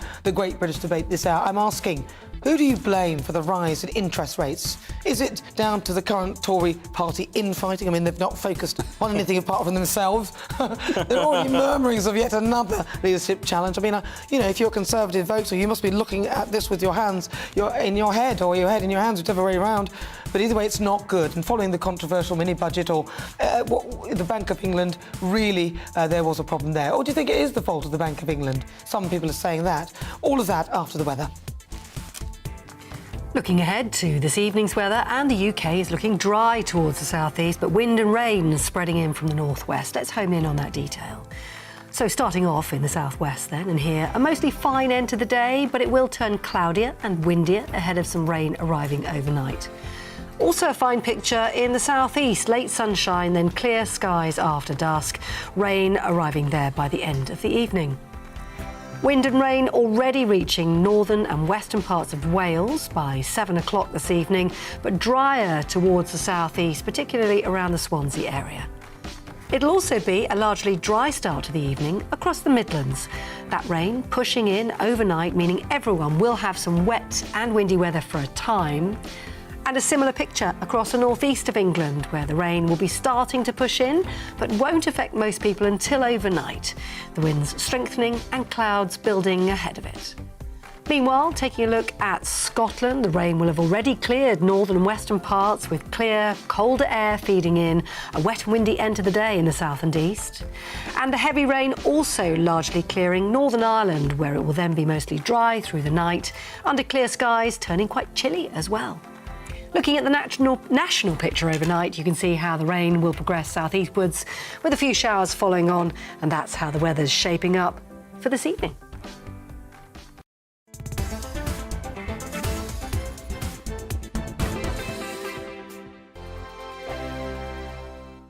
Weekday afternoons on GB News, we've got the whole of the UK covered. From 12 to 3, it's GB News Day with me, Mark Longhurst. And me, Gloria Di Piero. You'll get the very latest on everything that's been going on across our great nation. And from 3 till 6, watch out for GB News Live with me, Patrick Christys. I'm not here to mess around with all the biggest topics and guests. You will always be up to date. GB News Day and GB News Live from 12 p.m. Only on GB News. The People's Channel, Britain's news channel.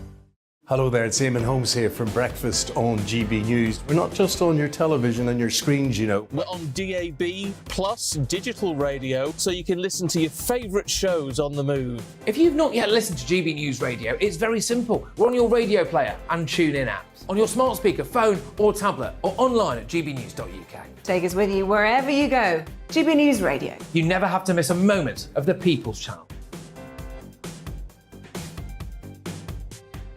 Join my show Farage, 7 p.m. till 8 p.m. Monday through Thursday. And there you will get opinion, analysis, debate, and I'll cover stories that nobody else dares to touch. You've been cancelled. Join the club. Oh, my goodness me. And then for the last 15 minutes, talking pints. We're over a drink. We have a civilised conversation with someone. We very often disagree, but we do it in a grown-up way. Come and join me on Farage. Hello, I'm Simon Evans. Join me on GB News for Headliners at 11 p.m, where I'll be joined by two of the country's top comedians as we take a look at tomorrow's newspapers tonight. If it's a big story, we'll be covering it, I guarantee, but we'll also have some fun along the way. That's GB News Headliners at 11 p.m. We won't put you to sleep, unlike some of the other paper review shows out there. So join us, 11 p.m, 7 nights a week.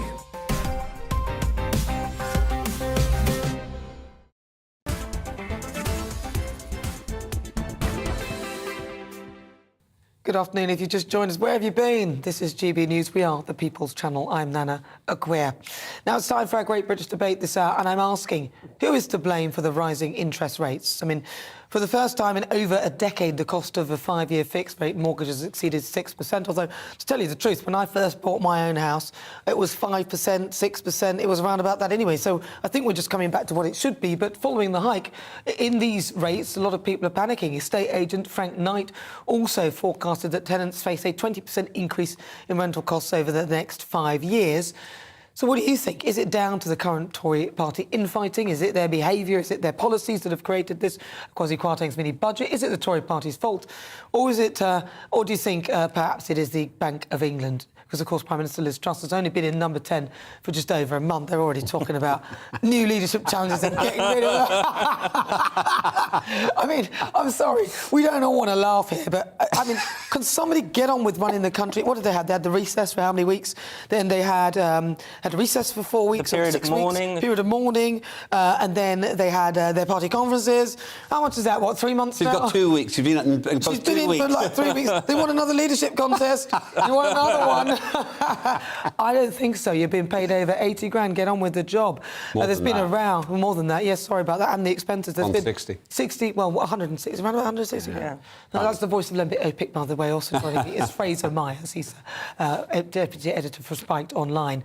So, of course, what do you think? Do you think the blame lies on the doorstep of the Bank of England? Senior figures within the cabinet have blamed the Bank of England for its sluggishness in reacting promptly to rising interest rates in comparison to other countries. I mean, they also kept the quantitative easing going on for quite some time, too long, really. And then the architect of all of this, Rishi Sunak, sort of thought he'd offer his 2 pennyworths as well. But what do you think? It's time now for our Great British Debate this hour. I'm asking, who is to blame for rising interest rates?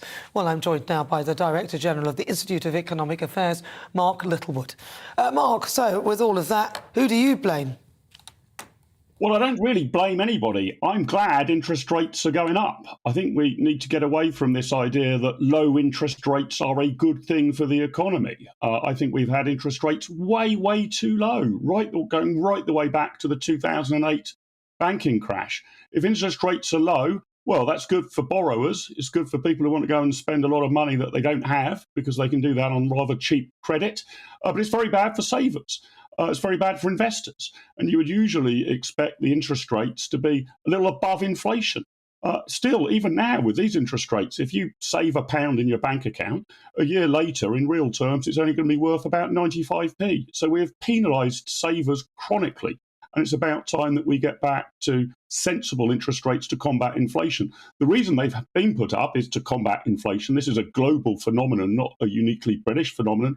You'll see the US Federal Reserve Bank is increasing their rates. The European Central Bank is increasing their rates. It's not unique to the Bank of England.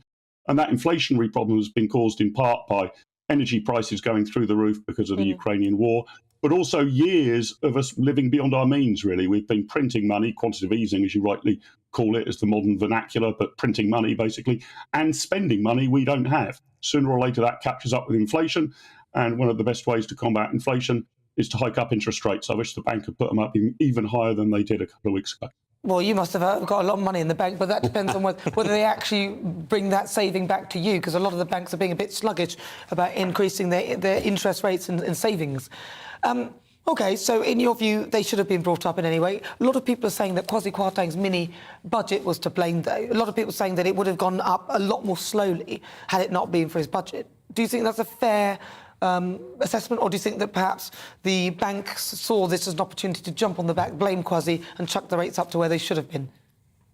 Yeah, I mean, the rates were put up before the mini-budget and surprised many people, because there was a lot of speculation that they probably put up the interest rates by 0.75 of a percentage point. They actually only put them up by 0.5 percentage point. So if anything, the bank didn't dial up to the level that was expected.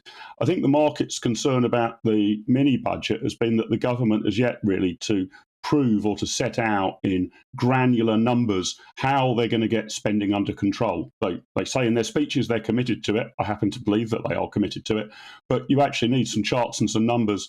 They don't need to balance the books this year. That will be impossible, especially with the energy crisis. But they need to show the markets that they can balance the books over, 3-5 years, that sort of time horizon. And at the moment, that's lacking. It's a political promise, but there's no grounded economics behind it. They've got to fix that if they want the money markets to be rather less jittery. But I think we should brace ourselves. I mean, I'm loath to make too many forecasts. It's a mug's game often, especially in an uncertain world. But I think it's reasonable to say that we would expect interest rates to keep ticking up for a while. They're going to continue to go up. And that is, as you rightly said, Nana, this is basically a return to normality. It's been weird and abnormal to have interest rates so low for so long that if you save money, you're losing money. It has to be the other way round. There is no incentive to save with interest rates this low. There's too much incentive to spend, actually. Mark, stay right there. I'm going to have a chat now to Peter Edwards. He's the former editor of the Labour List.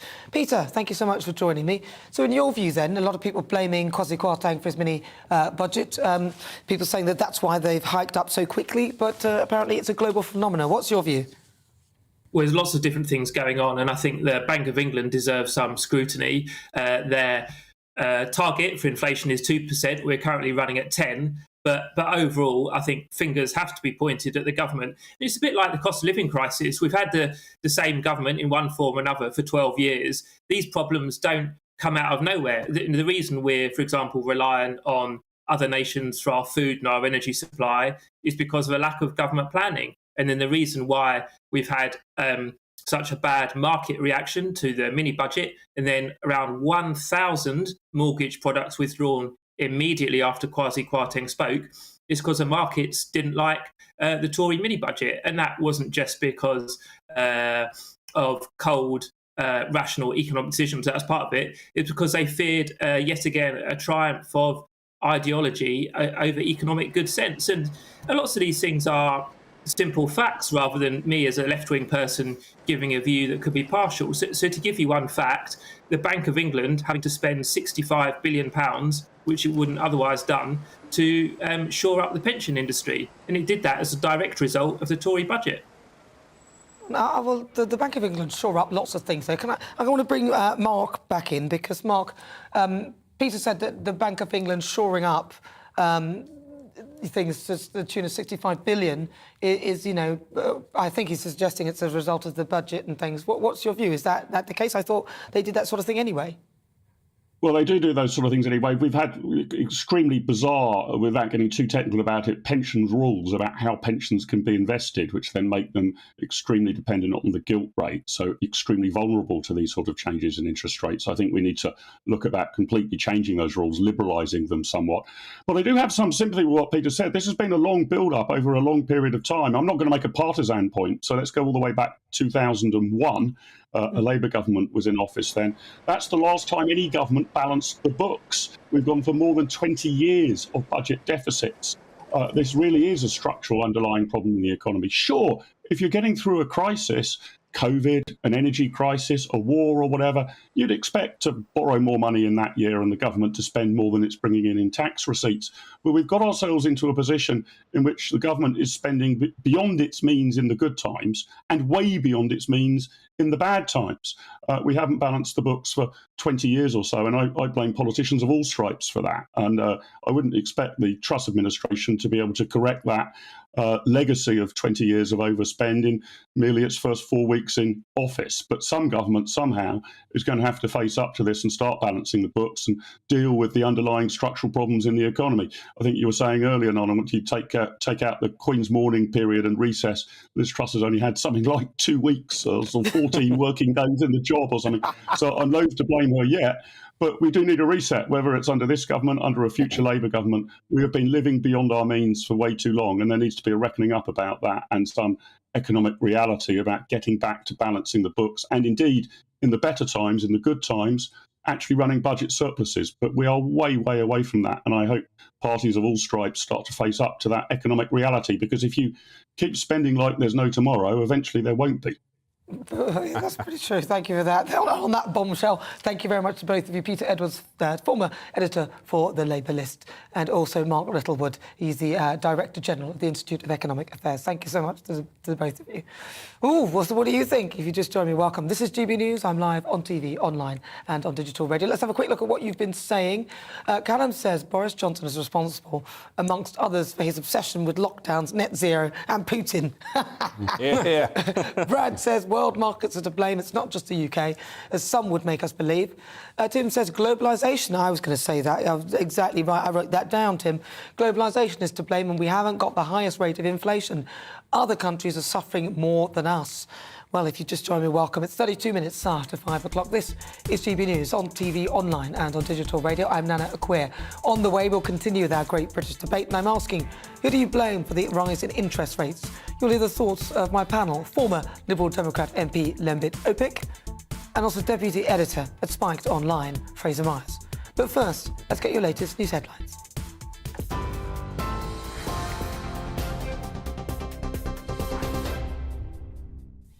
Anna, thank you. It's 5:32. I'm Tamsin Roberts in the GB newsroom. Hundreds of people have attended a vigil in memory of the 10 people killed in a petrol station explosion in Ireland. It's the first of a series of vigils due to be held across County Donegal. All 10 people killed from the village of Creasler, including a father and his 5-year-old daughter, have now been named by police. Irish authorities say the explosion is being treated as a tragic accident, although investigations are ongoing. Russia is assessing the damage on its only bridge to occupied Crimea after a huge blast has destroyed large areas of it. President Vladimir Putin has ordered the country's Federal Security Service to guard the key route to the occupied peninsula. Ukraine has previously said the crossing is a target, but has not claimed responsibility for the attack. 185 people, including 19 children, are said to have died in protests across Iran over the last 3 weeks. Demonstrations began last month following the death of Mahsa Amini, who was detained by the morality police over allegations she was wearing her hijab too loosely. According to the Iran Human Rights Group, hundreds of women and girls have taken part in protests across the country, despite accusations of authorities using brutal treatment to disperse them. The SNP president says the Supreme Court will fail the people of Scotland if it does not allow the government to hold a second independence referendum.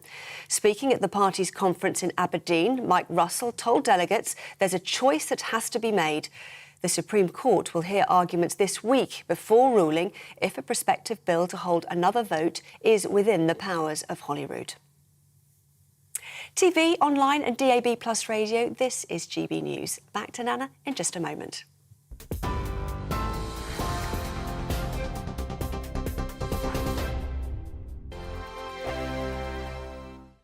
Weekday afternoons on GB News, we've got the whole of the UK covered. From 12 to 3, it's GB News Day with me, Mark Longhurst. And me, Gloria Di Piero. You'll get the very latest on everything that's been going on across our great nation. And from 3 till 6, watch out for GB News Live with me, Patrick Christie's. I'm not here to mess around with all the biggest topics and guests. You will always be up to date. GB News Day and GB News Live from 12 p.m. Only on GB News. The People's Channel, Britain's news channel. Hello there, it's Eamon Holmes here from Breakfast on GB News. We're not just on your television and your screens, you know. We're on DAB plus digital radio, so you can listen to your favourite shows on the move. If you've not yet listened to GB News Radio, it's very simple. We're on your radio player and TuneIn apps, on your smart speaker, phone or tablet, or online at gbnews.uk. Take us with you wherever you go. GB News Radio. You never have to miss a moment of the People's Channel. Join my show Farage, 7 p.m. till 8 p.m. Monday through Thursday, and there you will get opinion, analysis, debate, and I'll cover stories that nobody else dares to touch. You've been cancelled. Join the club. Oh my goodness me! And then for the last 15 minutes, talking pints. We're over a drink. We have a civilised conversation with someone. We very often disagree, but we do it in a grown-up way. Come and join me on Farage. Hello, I'm Simon Evans. Join me on GB News for Headliners at 11 p.m, where I'll be joined by two of the country's top comedians as we take a look at tomorrow's newspapers tonight. If it's a big story, we'll be covering it, I guarantee, but we'll also have some fun along the way. That's GB News Headliners at 11 p.m. We won't put you to sleep, unlike some of the other paper review shows out there. So join us, 11 p.m, 7 nights a week.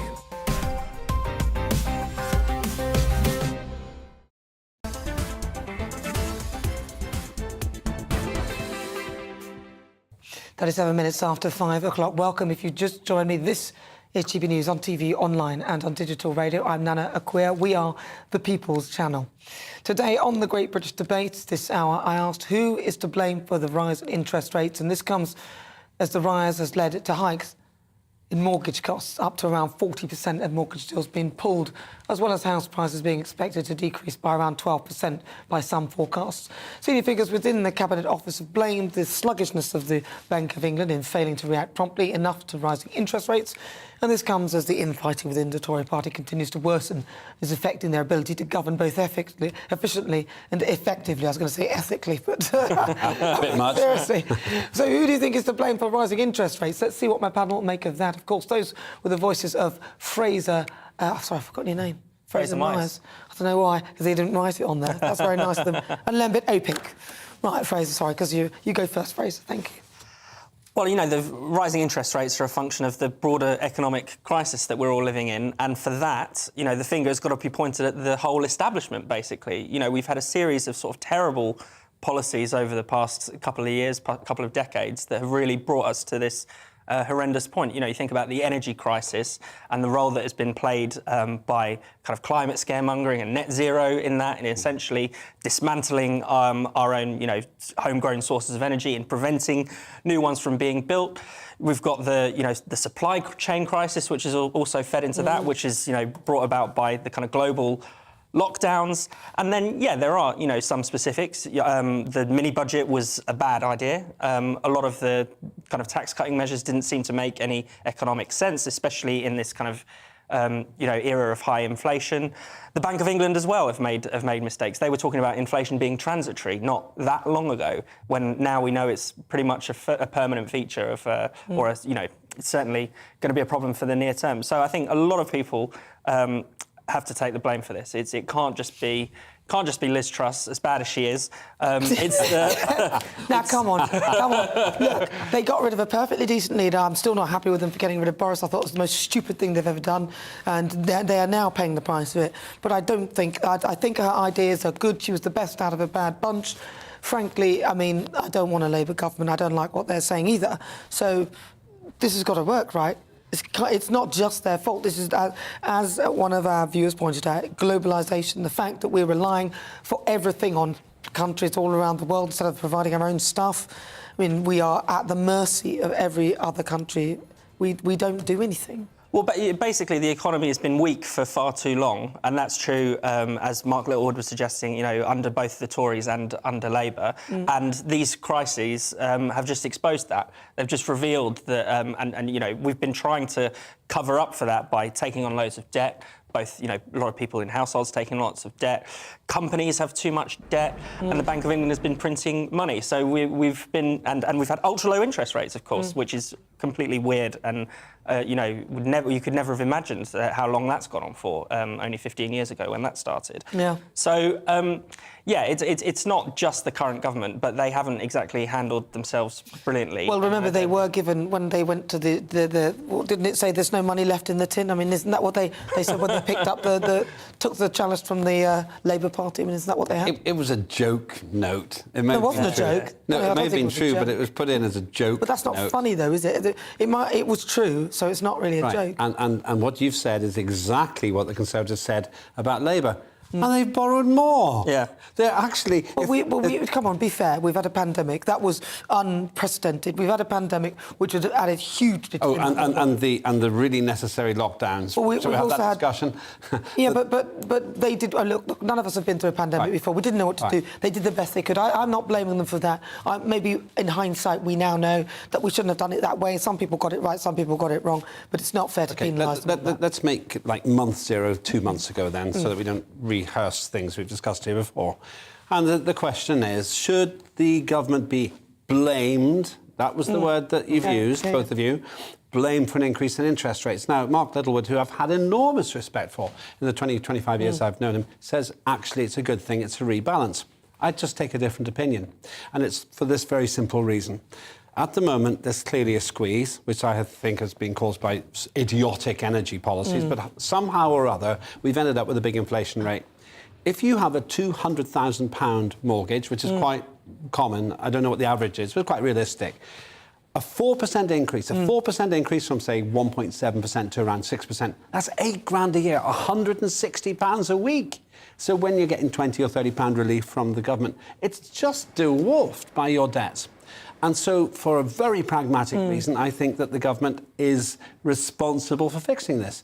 Now, let's be honest, and I don't think I'm revealing an exclusive here on GB News. The mini-budget didn't go very well for the government.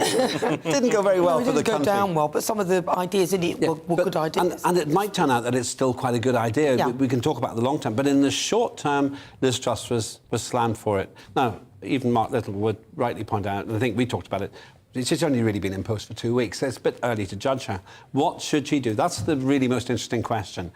I think she should take the Bank of England back into government control. Why? Because the single biggest lever that she cannot control is the interest rates. We're acting like this thing I've said is totally impossible. No one's even suggesting it. But if the government owns borrowing and the interest rates, like it used to do for a century, then, or whatever length of time, then they could actually manage this. Then it just comes down to whether you agree with Mark Littlewood and those who say that the interest rate should come up, or people like me who say, not now. I actually agree with them. I think they should come up. They've been too low for too long. And it's not real world. You know, in the real world, when I bought a house many, many years ago, the interest rate, the rate was about 5%. But the problem, I think, is what has happened here is that inflation. So prices have been rising, but wages are lagging behind. So therefore, your multiple for your mortgage now needs to be 8 to 10 times to be able to achieve the similar thing. And at that point, when interest rates go up, then you're going to struggle because the multiple is so large, and that's why house prices actually need to fall. If they fall and then wages rise, then we may start to fix things. Then you get negative equity. Well, that's unfortunate for people who've bought a house, but you can't fix everything. You can say it's unfortunate, but what nearly did for the Tories, and certainly did for Thatcher, one of the big things was in the early 90s, when you bought a house, the biggest expense that most people do in their lives, and suddenly it's worth less than they invested. I thought that was way bad at the time. It would be way bad now. But that happened to me. But it's a long-term investment, so you can't look at it right now. Houses are usually long-term investments. Let's find out what you think, though. The show's nothing without you and your views. Let's welcome our great British voices, their opportunity to tell us what they think about the topics we're discussing. And I've got 4 of them today, yes. So let's start with Dr. Seshni Moodlia-Rensburg, who is joining us from Milton Keynes. Seshni, who do you blame for the rise in interest rates? Is it the government, do you think, or do you think perhaps the Bank of England? Good evening, Nana. Such an interesting discussion. And I think we want to blame someone, but to be honest, I think the Bank of England and the government are using this as an opportunity for their own investments. Yes, the Bank of England has increased the rates and increased the rates for households, which is going to affect everyone. But I think at the same time, we need to understand that what they are saying is why they've increased the rates is because they are trying to combat inflation. So that's the understanding. And I think it's difficult to get our head around that. With the rising cost of living, everything seems to be indirectly related to what's going on in Ukraine and in Russia. So I think that's where the real problem lies, Nana. We do want to blame people, but I don't think we need to point fingers at blaming just one particular institution. Okay. Yeah. Okay, thank you for that. Let's go to Bridlington. Let's have a chat with Ashley Ellerton. Ashley, so what do you think? Who would you blame then? If it's up to me personally, I'd blame the government.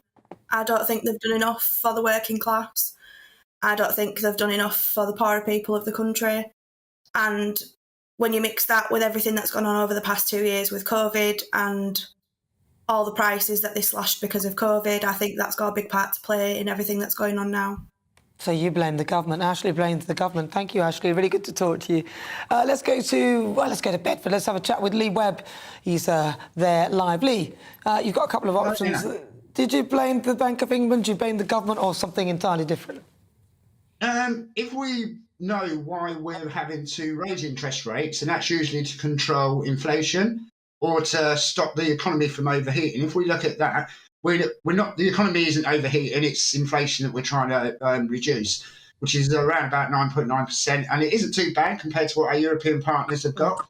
But I blame the government for the inflation that we've got. And that's due to printing so much money during the COVID pandemic. We could have taken an alternative course. Some people will say there was a lot of presenters on GBNews that were saying it at the time, even though GBNews didn't exist at the time, but those presenters now that work for GBNews were saying it at the time. It's been £372 billion that we've had to sort of like print out. The more money that we print out, the more worthless it becomes, or the less value it is. And that's why we got inflation. The government, it's government policy right at the beginning. Government policy. And lastly, let's hear from Brian Dugan. He's there in Birmingham. Brian, who do you blame? Good evening, Nana. Good evening. Yeah, no, a really interesting debate, and there are so many factors that we could go into, from globalisation to the war in Ukraine to what you mentioned as well, I think, at a certain point in the debate in terms of even Brexit and the disruption that is still being caused through that. But I think that, I think there are, all of this has come to a head, of course. That has there's a confluence in terms of this, but I think that the Prime Minister herself, when the Chancellor announced the mini budget, the Prime Minister has acknowledged that they didn't prepare the markets for what they were about to announce, and I think that has contributed greatly and will continue to contribute until they address the central issues in terms of government policy. So until they get their fiscal policy, economic policy sorted out and right, and not have to embark on so many U-turns, I think that we're going to continue to have a few problems along the way, because we do have this world in crisis, if you like, right now. Well, listen, hands up then. Who blames the government? Let's see a show of hands. Who blames the government? 1, 2, 3. 3 out of 4. Thank you very much for your thoughts. Really good to talk to you. Thank you very much to Stephanie in Milton Keynes, Ashley in Bridlington, Lee in Bedford, and Brian in Edinburgh. Thank you very much. See you soon. Right, so today I'm asking who do you think is to blame for the rise in interest rates? And lots of you been getting in touch with your thoughts. Marty says the Bank of England. It's how they make money, and they've not had it easy since they created the economic turmoil in the late 2000s. It's true they haven't got any money out of their own money. So, is it in their interest to keep interest rates low? I don't know. Shirley says the Tory budget, it happened straight away. Well, Shirley, it was bubbling over. It was bubbling all the time. Oscar says, honestly, I don't think anyone in particular is to blame. Interest rates rates rise, it's natural for a nation undergoing positive economic change. So some people see it as a good thing. Well, thank you for all of your thoughts on that. But now it's time for our mini debate. J.K. Rowling has challenged TV presenter and trans activist India Willoughby to sue her in Twitter in a Twitter row after the author criticised celebrities who had backed the controversial trans charity Mermaids. J.K. Rowling says that the charity had achieved an unprecedented influence in the UK with the help of certain celebrities who boosted them despite red flags. Mermaids has responded to the recent allegations with the following statement: "We're in the midst of targeted cynical attack on mermaids. The safety and well-being of our service users is paramount, and our systems are designed to automatically flag anything that may be a concern. If a young person is identified as vulnerable, specifically, their post will not be shared, and in line with our safeguarding procedures, this will be escalated and actioned accordingly." Right, so let's turn to my panel. Fraser Myers and also Lembit Opik. What do you think? You know a lot about this one. Yeah, it's important to point out that there's actually a lot of allegations swirling around in recent weeks. You know, the most recent being that a Mermaids trustee was found to have given a speech at this event for a kind of a group that organises in favour of what they call minor attracted persons, paedophiles in our common language. This trustee has resigned. There's an accusation that Mermaids has been sending out breast binders to young children. One journalist who was pretending to be a 14-year-old girl said explicitly, "My parents don't want me to do this," and they're alleged to have sent the device anyway. And there's all kinds of allegedly bad advice being given out on their forums about how puberty-blocking drugs and those kinds of things are safe and they're reversible. So, these are very serious things, but concerns have been raised about this particular charity for a very long time. And yet, I think because, everyone wants to be seen as on the side of trans children, Mermaids is known for making this claim that if children are not affirmed in their gender identity, then they're likely to kill themselves. So there's that kind of, moral blackmail going on. So, yeah, lots of celebrities kind of lined up to support this charity, to support this cause, without really giving it much thought as to, what it's all about. Lembit, your thoughts? I'm not keen on child violence media, and there's a risk that we do that with Mermaids. By the same token, I don't want my children to be confused by charities. Most children in all families don't experience these issues. So when it comes down to it, let's give it the proportionate consideration it deserves and make sure that Mermaid can be given the space to prove if they've done nothing wrong. Well, we'll see about that one. But now it's time for Supplement Sunday, the part of the show where me and my panel look at some of the other stories making the papers today. If you just tuned in, I'm joined by former Liberal Democrat MP Lembit Opik, also Deputy Editor of Spiked Online's Fraser Myers. Right, I think, Fraser, you can go first. Why not? Go on. What have you got? I've chosen an interesting kind of lifestyle piece from The Guardian. It's about a woman who had been going out with her boyfriend for 10 years. The boyfriend is acting strangely, like he's got a kind of secret to hide, and she thinks he's going to propose to me. Turns out the secret is he's having gender identity issues, and he comes out as trans, which obviously completely, destroys the relationship, causes all kinds of problems. And, her side of it is that, she felt that she'd kind of been almost living a lie for 10 years. Would do. It's a kind of interesting insight into how this can affect other people and how it's not just about the person who identifies. It's true, actually. It's a ricochet. It affects the entire family. Lembit, you've also got your one. Yes. What have you got? What's yours? Something trusts might be doing right. Oh, my God. Might be right. On the front page of the Observer, page 1, actually on page 5, and some other papers too, Liz Truss facing rural rebellion over anti-nature growth push. Some of this is, very short version, some of this is charities saying that she's willing to give economic growth a higher priority than the environment. And there's debate about whether she's going to let fracking happen and other things happen. Other side of it, the bit I really hope for is she stops this balmy net zero policy. That's where the inflation's coming from, mark my words. You think so? If she takes that by the nettle, across that nettle, then actually we solve a lot of other economic problems. Net zero, get rid of it. And now this week's supplement that I've got is from a story in the Mirror about a huge grass snake being spotted swimming in Shropshire Union Canal, leaving residents in a state of panic. It sends slithers down my spine. It's not even right there. What do you think? Are you scared of snakes? Are you scared of snakes? Well, I was until I got bitten by one on, I I'm a celebrity, get me out of here. First person ever to be bitten by a snake. Really? On that. Yeah, I've got a scar there for the rest of my life. What kind of a snake was it? It was a python. Really? And it was. Luckily, it wasn't poisonous, but I nearly got bitten by, I think, called small-eyed brown snake in the middle of the night.